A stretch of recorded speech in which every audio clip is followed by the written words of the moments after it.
What's up, brothers and sisters? It's your brother G World 7_D. How things going? I want to just do this quick video, man. You know, I'm kind of somewhat frustrated. A lot of these Negroes who continue just to believe that all black people come from Africa. They keep saying this damn thing about you just being brought over as slaves. First off, I mentioned when I was walking earlier, or doing my running, then I was doing my walk down. I mentioned how images of black people from the Philippines. Now, I didn't show you this picture last time I had the book. I didn't show you this picture right here in the back.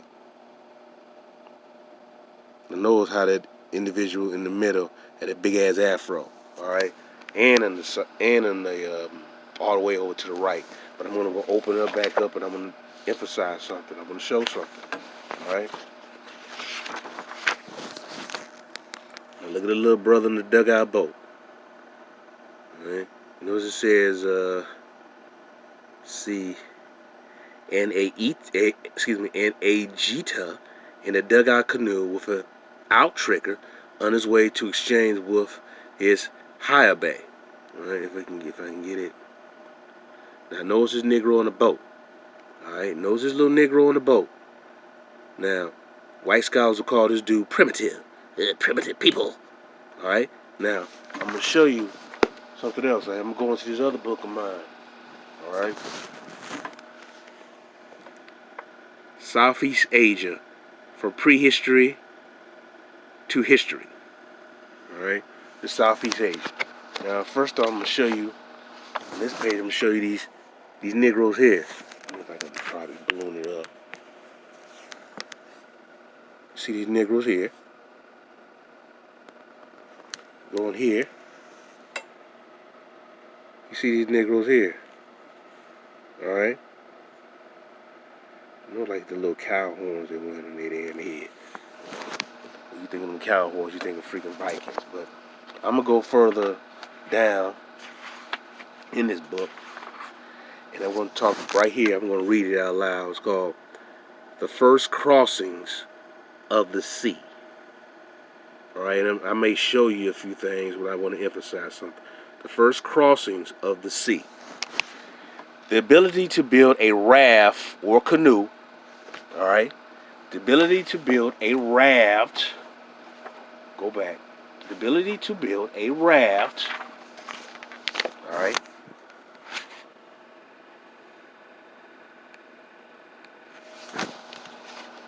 The ability to build a raft or canoe, however primitive, in order to cross a body of water, is one which has characterized most coastal human societies in history. Growing evidence for the existence of such ability in the prehistoric record of humanity makes us wonder, how long ago did people begin to launch themselves at sea, not just to cross a narrow channel to an offshore island, but to reach places close to and even over the horizon? Were such crossings done deliberately? Data on the first ocean crossings of humanity may be ambiguous about dates and degrees of intentionally, but current archaeological investigations opening some remarkable new perspective. In most areas of the world, the ability to cross oceans seems to have developed within the time span of anatomically modern humans like ourselves. The only exception to this generalization, publicized very recently and still under debate, is a claim that Homo erectus was able to cross one or more sea gaps up to 19 kilometers wide about 800,000 years ago in order to travel from Bali across the water's line to eastern Indonesian island of Flores.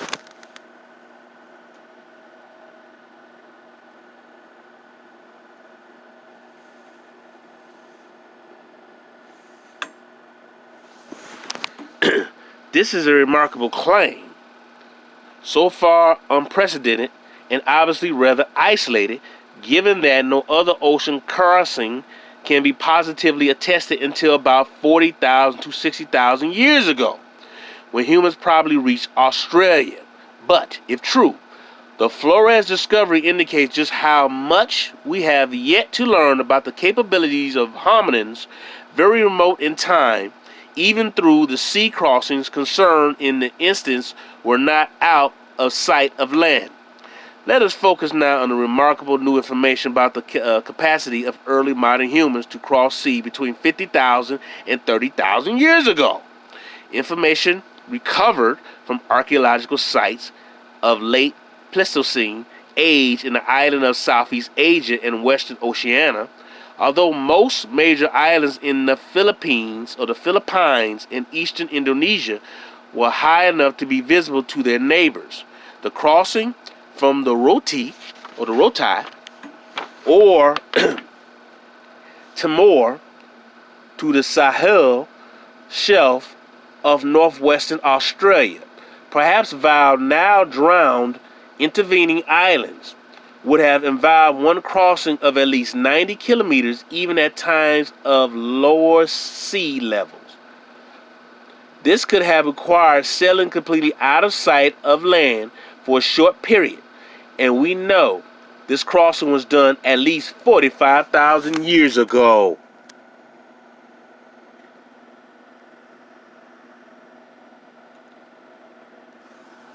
Such relatively narrow sea gaps, mostly under 90 kilometers wide, which were navigable for Pleistocene seafarers, continue east to New Guinea to as far as southern Solomon, beyond which lie much wider expanses of sea, crossed on present evidence only by Australians with sailing and out-triggered canoe technology after 3,500 years ago. In recent years, archaeologists and natural scientists working in Wallacea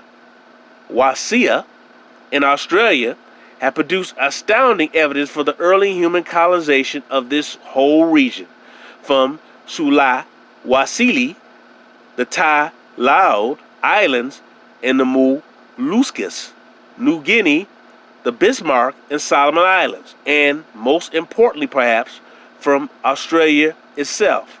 In terms of the date of the first modern human crossing of the Wallace Line, leaving aside issues over Homo erectus, Australia has so far the oldest evidence. Optical luminescence dates a trapped electron-based technique for quartz particles in sandy sediments from two sites in Northern Territory suggesting human presence, with associated stone flake tools, grindstones, and ground pieces of red ochre by as much as 50,000 years ago. New dates from Lake Mungo in western New South Wales are of a similar antiquity. So far, available radiocarbon dates suggest that the islands of Sulawesi, Tai Laud, and Moluccas, I think I'm pronouncing that wrong, Bismarcks and Solomons were first settled between 28,000 and 35,000 years ago. These dates distributed raise the possibility that Australia was reached from the Lesser Sundras perhaps 20,000 years before many of the islands in the eastern Indonesia. But at present, this can be no more than a possibility, subject to future testing by different dating methods. Dates for initial human occupation for the Philippines, a process that almost certainly occurred from Borneo rather than from Taiwan, fall generally within the past 30,000 years, and the former presence here of Homo erectus seems very unlikely.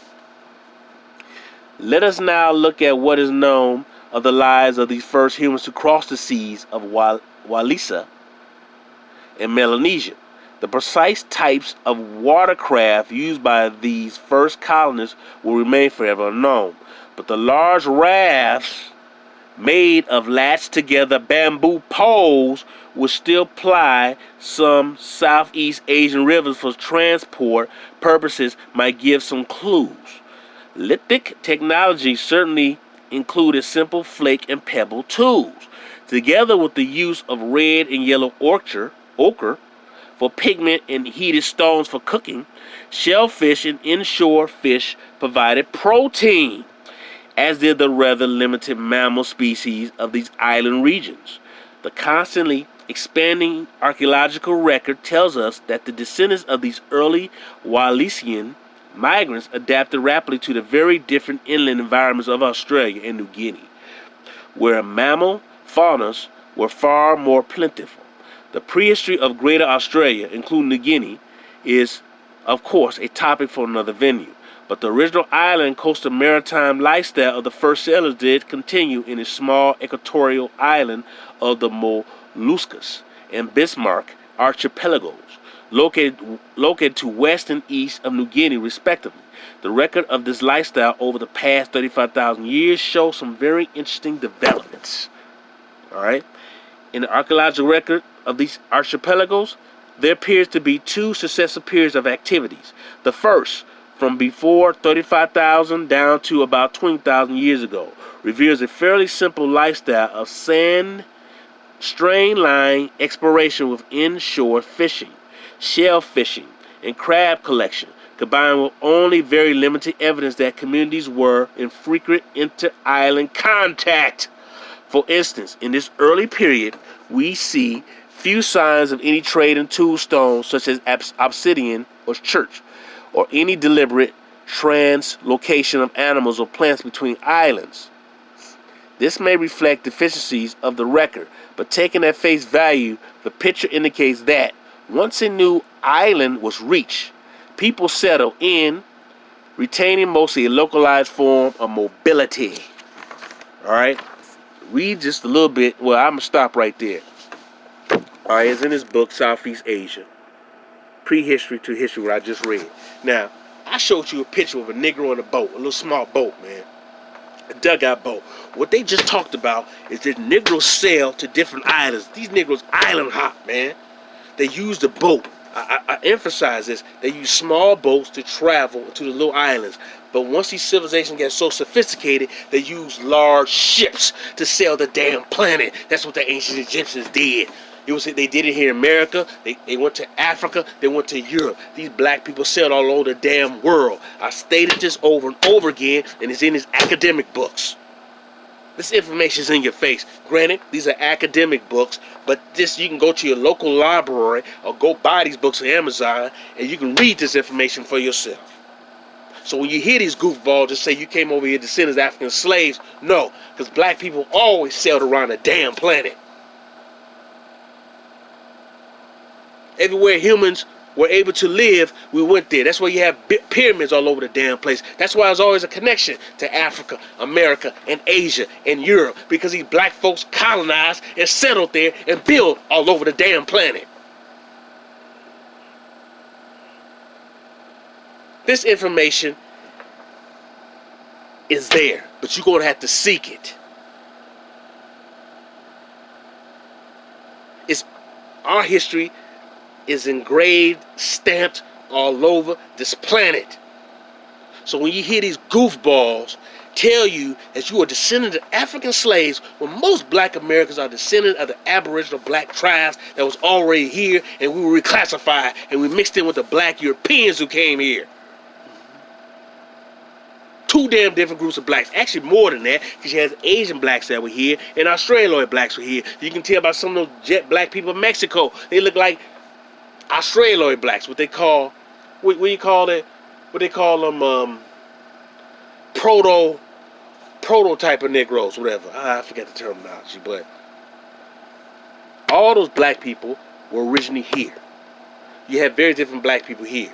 I talked about the Khoisan, and I showed you the black people of the Philippines. They had those sort of similar eyes like the Khoisan. Now they look a little different from the Khoisan. The Khoisan had this yellowish to brown complexion. These people can get probably yellowish to jet black, real dark. I believe they're like a mixture, maybe a Khoisan and Australoid blacks, a lot of them, whatever. But they're very different type of black people that came here, like them people in the Andaman Islands. They look a little different from them. All right, so we all didn't look the same. You can look at a black person from the Andaman Islands. You can look at black people from the Philippines. You can look at black people from Tasmania. You can look at black people in Australia. Those are 4 different looking Negroes. 4 different looking Negroes, but they still black. So when you say all black people come from West Africa, Nigeria, a country that was made by a white woman, you're insane. But you hear these Negroes constantly say that, man, because they don't do no real research. They don't do no real study. They just sit up there and regurgitate what their white teacher told them, or their Negro teacher at Howard University told them, or Grambling University told them, or Jackson State University told them, or Harvard. These Negroes know nothing. And I'm telling you now, I'm giving you information, do your research. Do not listen to these clowns. Do your research. Learn who you are. These brothers and sisters sell the damn planet, man. And the original black people on every damn planet around this world were short, diminutive, statured Negroes. Then the taller Negroes came. I said that in my other video. These are the original blacks that were populated the damn world. Those were the original Vikings. Alright?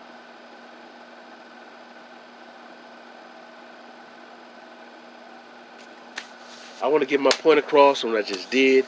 Brothers and sisters, I love you. Continue to do that research, man. Continue to hit it. Continue to do the research. Because I'm banging these clowns because they don't know nothing, man. They continue to lie to our people, man. And we're messed up. Because we believe that we came from Africa as slaves when our people were the ones who built the damn pyramids here in America. We are descendants of the black people here. This is our history. We're from here. It's not no self-hate. That's pride in who we really are. So don't listen to these goddamn fools telling you that you come over in a slave ship and your name was Kuta. No, you were already here. Peace and love.